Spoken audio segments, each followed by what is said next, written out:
প্রিয় বন্ধুরা, তোমরা অবশ্যই জানো এখন বর্তমানে পোস্ট অফিস জিডিএস 2026-এর জন্য অনলাইন আবেদন প্রক্রিয়া চলছে, যার লাস্ট ডেট রয়েছে আগামী 16ই ফেব্রুয়ারি 2026 তারিখ পর্যন্ত। তোমরা যারা এখনো পর্যন্ত মাধ্যমিক পাস যোগ্যতায় এই পোস্ট অফিস জিডিএসের জন্য অনলাইন আবেদন করনি, তোমাদের কিভাবে সঠিকভাবে অনলাইন আবেদন করতে হবে, কিভাবে সঠিকভাবে পোস্টের জন্য প্রিফারেন্স রাখতে হবে, টু জেড এই টপিক নিয়ে অলরেডি আমাদের চ্যানেলে ভিডিও দেওয়া রয়েছে। তোমরা না দেখে থাকলে নিচের লিঙ্ক থেকে দেখতে পারো। এবার তোমাদের বলে দিই, এই যে পোস্ট অফিস জিডিএস এর অনলাইন আবেদন করার পর এখানে কিন্তু তোমাদের কোন রকম লিখিত পরীক্ষাটা নেওয়া হয় না। এখানে তোমাদের মেরিট লিস্টে নাম আসার পর তোমাদের প্রথম হবে ডকুমেন্টস ভেরিফিকেশান। এবার এই ডকুমেন্ট ভেরিফিকেশানে ঠিকঠাক ডকুমেন্টস না দেখাতে পারলে এখানে তোমাদের রিজেক্ট করা হবে, মানে তোমাদের মেরিট লিস্টে নাম আসা সত্ত্বেও তোমাদের কিন্তু রিজেক্ট করা হবে যদি তোমাদের সঠিক ডকুমেন্টস না থাকে। তাই ডকুমেন্ট ভেরিফিকেশানটা খুবই গুরুত্বপূর্ণ একটা পার্ট। সঠিকভাবে সঠিক ডকুমেন্টস তোমাদের কিন্তু দেখাতে হবে ওই ডকুমেন্ট ভেরিফিকেশানে গিয়ে। ওকে, তাই আজকের এই ভিডিওটির মাধ্যমে তোমাদের সমস্ত কিছু বলছি। এই পোস্ট অফিস জিডিএস এর অনলাইন আবেদন করার পর যারা তোমরা অনলাইন আবেদন করে ফেলেছো কিংবা আবেদন করতে চাও, তোমাদের কি কি ডকুমেন্টস আগে থেকে গুছিয়ে রাখতে হবে এবং তার সঙ্গে সঙ্গে মেডিকেল সার্টিফিকেট নিয়ে তোমাদের যাদের কোশ্চেন রয়েছে ওই সার্টিফিকেটটা কোথায় গিয়ে তৈরি করতে হবে, সার্টিফিকেট তৈরি করতে কয়দিন সময় লাগে, সার্টিফিকেট তৈরি করার জন্য কি কি নিয়ে যেতে হবে, টু জেড সমস্ত কিছু নিয়ে আজকের এই ভিডিওটিতে আলোচনা করছি। তার জন্য অবশ্যই তোমরা ভিডিওটি না টেনে শেষ পর্যন্ত দেখে নাও। সবার প্রথমে তোমাদের বলে দিই, যারা তোমরা পোস্ট অফিস জিডিএস এর জন্য অনলাইন আবেদন করবে, তোমরা যারা চান্স পাবে, তোমাদের মেরিট লিস্টের নামটা থাকবে, তোমাদের ডকুমেন্টস ভেরিফিকেশনের জন্য কি কি ডকুমেন্টসগুলো তোমরা আগে থেকে গুছিয়ে রাখবে। দেখো, প্রতি বছর যে অফিসিয়াল নোটিফিকেশনটা প্রকাশ করা হয়ে থাকে, ওই অফিসিয়াল নোটিফিকেশানে ডকুমেন্টসের লিস্টটা দেওয়া থাকে। ওই লিস্ট অনুযায়ী তোমাদের সমস্ত কিছু বলছি। এখানে সবার প্রথম বলা হচ্ছে যে documents in original and two set of self attested photocopies for submission. মানে তোমাদের নিচে যে সমস্ত ডকুমেন্টসের লিস্ট দেওয়া রয়েছে, এই সমস্ত ডকুমেন্টস অরিজিনাল নিয়ে যাবে এবং তার সঙ্গে সঙ্গে প্রতিটি ডকুমেন্টসে 2 কপি করে জেরক্স করবে এবং জেরক্সের নিচে তোমাদের নিজের স্বাক্ষর করা থাকতে হবে। ওকে, এবার তোমাদের কি কি তোমাদের ডকুমেন্টস নিয়ে যেতে হবে তোমাদের বলছি।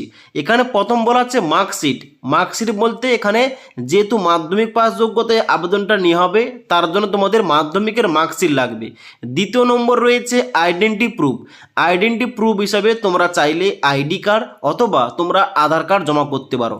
তারপর রয়েছে 3 নম্বর পয়েন্ট কাস্ট সার্টিফিকেট। শুধুমাত্র যারা তোমরা এসসি এসটি ওবিসি ক্যান্ডিডেট আবেদন করবে তোমাদের কাস্ট সার্টিফিকেট লাগবে, আর যারা তোমরা আনরিজার্ভ কিংবা জেনারেল ক্যান্ডিডেট রয়েছো আবেদন করবে তোমাদের কিন্তু এই কাস্ট সার্টিফিকেট লাগবে না।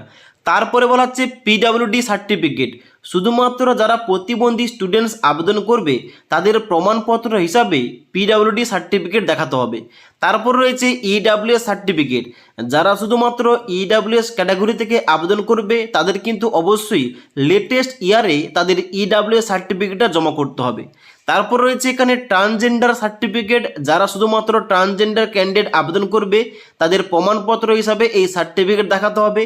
তারপর রয়েছে এখানে ডেট অফ বার্থ প্রুফ, মানে তুমি জন্মের প্রমাণপত্র হিসাবে তুমি চাইলে তোমাদের জন্ম সার্টিফিকেট তোমরা শো করাতে পারো, কিংবা তোমরা মাধ্যমিকের অ্যাডমিট কার্ড কিংবা সার্টিফিকেট যেখানে তোমাদের ডেট অফ বার্থ উল্লেখ রয়েছে ওইটা তোমরা এখানে শো করাতে পারো।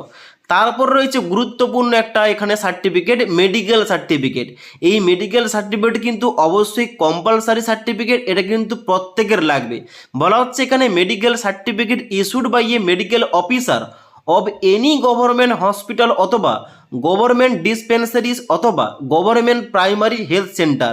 মানে এই যে মেডিকেল সার্টিফিকেটটা একজন মেডিকেল অফিসারের তরফ থেকে নিয়ে আসতে হবে সাইন করে। তা হতে পারে তুমি গভর্নমেন্ট হসপিটালে তোমরা যেতে পারো, কিংবা গভর্নমেন্ট কোনো ডিসপেন্সারিজ মানে গভর্নমেন্টের কোনো ঔষধ দোকান থেকে তোমরা নিতে পারো, কিংবা গভর্নমেন্টের যে প্রাইমারি হেলথ সেন্টার রয়েছে ওখান থেকে তোমরা কালেক্ট করতে পারো। ওকে, এবার এখানে তোমাদের যে মেডিকেল সার্টিফিকেট লাগবে এই সার্টিফিকেটটা তোমরা কিভাবে তৈরি করবে তোমাদের সমস্ত কিছু স্টেপ বাই স্টেপ বলছি। এবার সবার প্রথমে তোমাদের বলে দিই, যখন তোমরা মেডিকেল সার্টিফিকেটের জন্য গভর্নমেন্ট হসপিটালে যাবে তোমাদের কিন্তু অবশ্যই মেরিট লিস্টের নামটা থেকে থাকলে তবেই তোমরা যাবে, কারণ তোমাদের মেরিট লিস্টের নামটা থাকলে ওই প্রমাণটা তোমাদের কিন্তু নিয়ে যেতে হবে ওই গভর্নমেন্ট হসপিটালে, তবেই তোমাদের কিন্তু মেডিকেল সার্টিফিকেটটা দেওয়া হবে।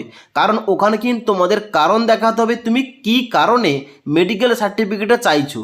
তার জন্য কিন্তু অবশ্যই তোমাদের মেরিট লিস্টে নাম আসার পর তারপরে কিন্তু এই সার্টিফিকেটটা তৈরি করবে। ওকে, এবার ওখানে মানে তুমি গভর্নমেন্ট হসপিটালে গিয়ে যখন ডাক্তারকে বলবে যে আমার মেডিকেল সার্টিফিকেটটা দরকার, কারণ আমি যেহেতু জিডিএসে আমি এখানে সিলেকশনটা পেয়ে গেছি, মেরিট লিস্টের নামটা এসছে, তার জন্য ডকুমেন্ট ভেরিফিকেশন হবে এবং এখানে কিন্তু মেডিকেল সার্টিফিকেট দরকার। এবার ওই গভর্নমেন্ট হসপিটাল থেকে তোমাদের কিন্তু মেডিকেল সার্টিফিকেটের একটা ফরম্যাট দিয়ে হবে, যেটা তোমাদের ফিল আপ করতে হবে।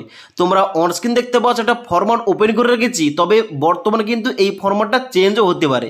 তোমাদের ফরম্যাটটা এমনভাবে দেওয়া হবে, এখানে কিন্তু তোমাদের সবার প্রথম নাম লিখতে হবে, age, sex, father name, height কত, ওয়েট কত, চেস্ট মেজারমেন্ট কি রয়েছে, এবং এখানে কিন্তু তোমাদের যাবতীয় তথ্যগুলো তোমাদের দিতে হবে। ওকে, এইগুলো কিন্তু তুমি লেখার পর এখানে কিন্তু তোমাদের এই রিপোর্টটা তোমাদের জমা করতে হবে ডাক্তারবাবুর কাছে, এবং ওখানে কিন্তু নর্মাল তোমাদের টেস্ট করা হবে। কি কি টেস্ট করা হবে?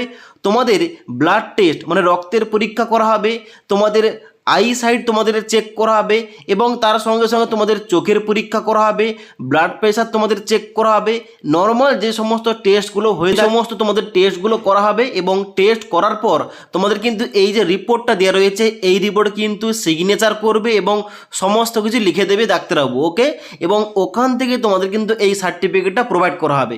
এবার এই যে সার্টিফিকেটটা, এটা কিন্তু পেতে তোমাদের 1 থেকে 2 দিন কিংবা 3 দিনও লাগতে পারে, কারণ রিপোর্টটা কিন্তু তোমাদের আসার পর তোমাদের এই সার্টিফিকেটটা প্রোভাইড করা হবে।